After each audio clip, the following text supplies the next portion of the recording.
Welcome to Silent Screams, where darkness, whispers, and terror await you. Are you ready to confront your fears? Story 1: The Sinister Doll of Blackthorn Estate. In a dimly lit auction hall, shadows danced on the walls as bidders eyed a peculiar collection of antiques. Among them sat a porcelain doll, dressed in a tattered Victorian gown. Its glassy eyes glinted under the flickering chandelier, and a faint, sinister smile curled on its pale lips. Isabella, a budding antiques dealer, was drawn to it. The auctioneer's booming voice rattled through the hall. Lot 56, a rare Victorian doll, starting at $200. Though others hesitated, Isabella felt an unexplainable pull. She raised her paddle. Sold, the gavel struck, sealing her fate. Back home in her quaint countryside cottage, Isabella unwrapped her acquisition. The doll's craftsmanship was exquisite, too lifelike, almost unnerving. A small inscription was carved into the base: Evangeline, 1863. That night, as Isabella prepared for bed, she placed the doll on a shelf in her study. But as she turned off the light, an odd sensation prickled her neck, a feeling of being watched. In the dead of night, muffled footsteps echoed down the hall. Isabella woke with a start. Just the house settling, she murmured, convincing herself. But when morning came, the doll was no longer in the study, it was on the kitchen table. Its head tilted, as if observing her. Determined to learn more, Isabella researched the doll's origin. Records led her to an abandoned manor, Blackthorn Estate, once owned by a reclusive toymaker named Elias Blackthorn. Locals spoke in hushed tones about Elias, a man rumored to have dabbled in occult practices. His dolls, they said, were cursed, infused with the souls of children taken under mysterious circumstances. Evangeline, it seemed, was his final creation, linked to the disappearance of a girl named Clara. Desperate for answers, Isabella visited the manor. The decaying structure loomed like a sentinel of dread. Inside, she found a dust-covered journal belonging to Elias. Scrawled pages revealed chilling confessions: Evangeline is my masterpiece. Clara lives within her now. Eternal. Obedient. Mine. Returning home. Isabella sensed an oppressive atmosphere. Shadows seemed darker, the air heavier. Objects began to move on their own, a chair dragged across the floor. Picture frames toppled. Evangeline became more active. At night, Isabella would wake to find the doll sitting at the foot of her bed, her smile wider, her eyes brimming with malevolence. Then the whispers began. Soft, unintelligible murmurs filled the room. One night, they crescendoed into a childlike giggle that sent shivers down Isabella's spine. When she turned on the light, the doll was gone. A chill swept through her as she found it in the hallway, clutching a strand of her hair. Isabella confided in her friend Marcus, a paranormal investigator. Marcus examined the doll and confirmed what she feared: it was a vessel for a restless spirit. It's not just Clara in there, he said gravely. There's something darker, Elias himself. He proposed a ritual to sever the connection. That night, candles flickered in a protective circle as Marcus chanted ancient incantations. Evangeline thrashed violently, her porcelain skin cracking. A guttural scream erupted, shaking the house. But the ritual failed. The doll lunged at Marcus, slashing his arm with its tiny, sharp fingers. Blood splattered, and Marcus collapsed, lifeless. Isabella screamed as the doll turned its gaze on her. Isabella fled to the attic, barricading the door. Heart pounding, she devised a desperate plan. Recalling Elias's journal, she knew the doll's power was tied to its core, a shard of blackened glass embedded within. Destroying it might end the nightmare. Armed with a hammer, she descended into the chaos. Evangeline was waiting, perched on the banister. With a shriek, the doll leapt at her. Isabella swung wildly, smashing it against the wall. Its body shattered, but the shard remained intact, glowing with a sinister light. Summoning her courage, Isabella struck the shard. A deafening wail filled the room as shadows poured from the broken glass, dissipating into the air. The doll lay lifeless. Days passed, and the house grew quiet. But peace eluded Isabella.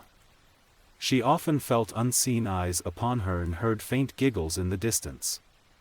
One evening, while dusting the study, she noticed a new object on the shelf, a tiny, blackened shard of glass. And in its reflection, Evangeline's sinister smile stared back at her. The whispers returned that night, louder than ever. Story 2: The Curse of Lila's Doll. It began innocuously enough, an unassuming old doll, sitting quietly in the corner of an antique store. Its porcelain face, cracked with time, bore a hauntingly delicate expression, with glassy eyes that seemed to follow anyone who dared glance its way. Ellie Carter, a collector of vintage curiosities, stumbled upon it while browsing through the cluttered shop. The doll was seated on a rocking chair, dressed in a lace gown that had yellowed with age. Around its neck hung a small, tarnished locket with the name Lila etched into the metal. Something about the doll compelled Ellie, she couldn't look away. Despite the shopkeeper's murmured warning, something about a tragic past tied to the doll, Ellie bought it. She loved a good mystery, after all. But Ellie would soon learn that some mysteries are best left unsolved. Ellie placed the doll on a shelf in her study, surrounded by her growing collection of oddities. The first night, as she worked late into the evening, she thought she heard something, faint whispers. At first, she dismissed it as her imagination. The old house often creaked in the wind, and she had a tendency to let her mind wander. But as the hours stretched on, the whispers grew more distinct, more insistent. Ellie. Ellie. The voice was soft, almost childlike. Yet there was a chilling undertone to it. She turned, expecting to see someone behind her. But the room was empty. Her gaze fell on the doll. Its eyes, once lifeless, now seemed alive, gleaming faintly in the dim light of her desk lamp. A shiver ran down her spine. She laughed it off nervously and turned back to her work. But the unease lingered. The following day, Ellie decided to examine the doll more closely. She opened the tiny locket around its neck, revealing a faded photograph inside. It depicted a young girl, no older than 7, with curly hair and a solemn expression. Curious, Ellie searched online for any information about a girl named Lila. After hours of digging, she stumbled upon a century-old newspaper article, Tragic Death of Lila Harrington. The story detailed how young Lila had drowned in her family's lake under mysterious circumstances. Her doll, which she had cherished dearly, was recovered days later, floating eerily on the water's surface.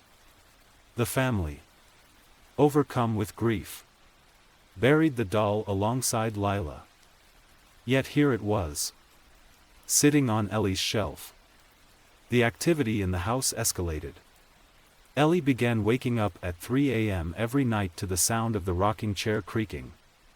She would find the doll seated there, gently swaying, though she swore she had left it on the shelf. Objects in the house began moving on their own. Lights flickered. And Ellie's beloved cat, Muffin, refused to enter the study, hissing at the doll from a distance. One night, Ellie awoke to find the doll standing on her bedside table, its tiny porcelain hand outstretched, pointing at her. She screamed, knocking it to the floor. But when she looked down, the doll was gone. Frantic and sleep-deprived, Ellie reached out to a local historian, an elderly woman named Margaret who specialized in paranormal lore. Margaret took one look at the doll and paled. "This is no ordinary possession," she whispered. "The spirit tied to this doll is vengeful. It must be returned to its rightful place, or its torment will only grow." Margaret explained that the doll had been stolen from Lila's grave by grave robbers decades ago, an act that had disturbed the girl's spirit. To calm her, the doll needed to be returned to the lake where Lila had died, along with the locket. The two women drove to the abandoned Harrington estate, where the lake still shimmered under the pale moonlight. As they approached the water, the air grew icy cold, and a thick fog rolled in. Ellie clutched the doll tightly, her heart pounding. Just as she was about to throw the doll into the lake, the whispers began again, this time louder, angrier. "You can't leave me," the voice shrieked, emanating from the doll. Its glassy eyes turned black, and its delicate mouth twisted into a snarl.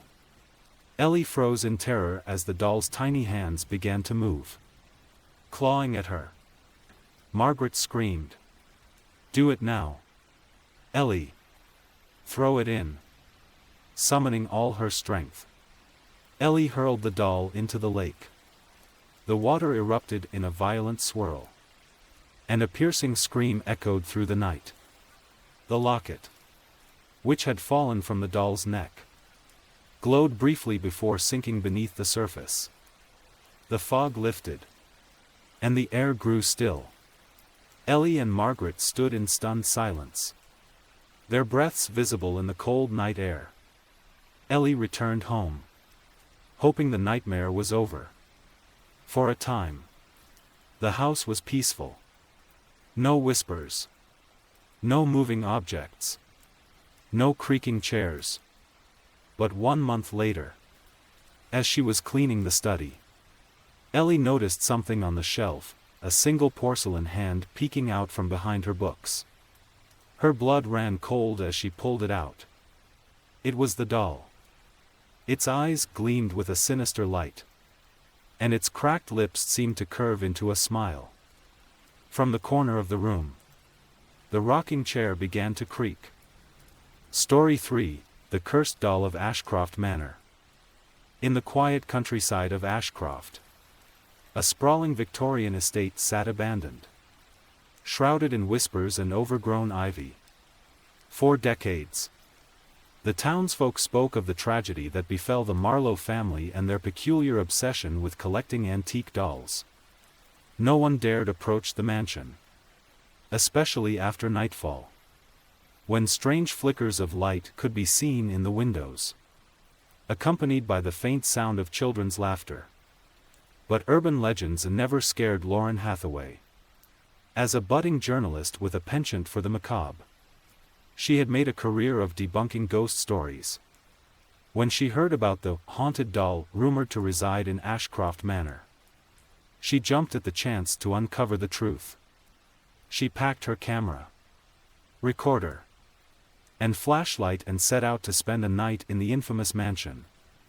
She would soon regret her curiosity. Lauren's arrival at the mansion was met with an eerie silence. The massive oak doors creaked open, revealing a grand entryway cloaked in dust and decay. A cold draft swept through the air, carrying with it the faint scent of mildew and something sweeter, rotting flowers. Her flashlight beam swept across the room, catching glimpses of ornate furniture and walls adorned with peeling floral wallpaper. Then she saw it, a porcelain doll sitting on a mantel above the fireplace. Its glassy blue eyes seemed to follow her every move. "Cliché," she muttered, snapping a picture. But as she turned away, she swore she heard the faintest giggle. As Lauren ventured deeper into the manor, the unsettling feeling of being watched grew stronger. The dolls were everywhere, perched on shelves, propped up in chairs, and even scattered across the floor in some rooms. Each seemed meticulously preserved, their delicate dresses free of the decay that plagued the rest of the house. In one particularly large room, she found a diary belonging to Margaret Marlowe, the youngest daughter of the family. The entries painted a picture of a lonely girl, shunned by her siblings and doted on only by her dolls. One name appeared repeatedly: Evelyn. "Evelyn is my best friend," Margaret wrote. "She protects me when they're mean. She says she'll always keep me safe." The last entry was scrawled in frantic handwriting. "They're gone. Evelyn says it's better this way." Lauren felt a chill run down her spine. As she closed the diary, she heard a faint humming, coming from the direction of the doll she had seen earlier. The giggles and whispers grew louder as the night deepened. Lauren set up her equipment in the parlor, determined to capture any paranormal activity. She aimed her camera at Evelyn. The doll she now realized was the centerpiece of the Marlowe tragedy. Hours passed with nothing but static on the recorder. Just as she began to pack up, a voice crackled through the speaker. "Stay." Lauren froze. The word was soft but unmistakable. Then the dolls began to move. It started with a subtle tilt of Evelyn's head, followed by the slow, deliberate turning of the other's eyes. A cacophony of giggles erupted, echoing off the walls. Lauren bolted for the door, but it wouldn't budge. The room filled with the sound of tiny footsteps, and she felt cold. Invisible hands brushing against her ankles. "Play with us," the voice said. "Closer this time." In her panic, Lauren stumbled into the basement. The smell of earth and decay was overwhelming, and her flashlight revealed a gruesome sight: tiny skeletal remains, buried shallowly in the dirt. Each was clutching a doll. She pieced together the horrifying truth. Margaret, in her loneliness and desperation, had made a pact with something far darker than imaginary friends. Evelyn wasn't just a doll, she was a vessel, a conduit for an ancient and malevolent spirit. And the price for Margaret's safety had been the lives of her siblings. The air grew thick, and the humming returned. Now a low, guttural growl. Evelyn appeared at the top of the stairs, her porcelain face cracking as her smile widened unnaturally. "You found them," she hissed. "Now you're one of us." The next morning, the Ashcroft townsfolk noticed a new doll sitting in the parlor window of the manor, a porcelain figure with curly brown hair and wide, terrified eyes. No one ever heard from Lauren Hathaway again.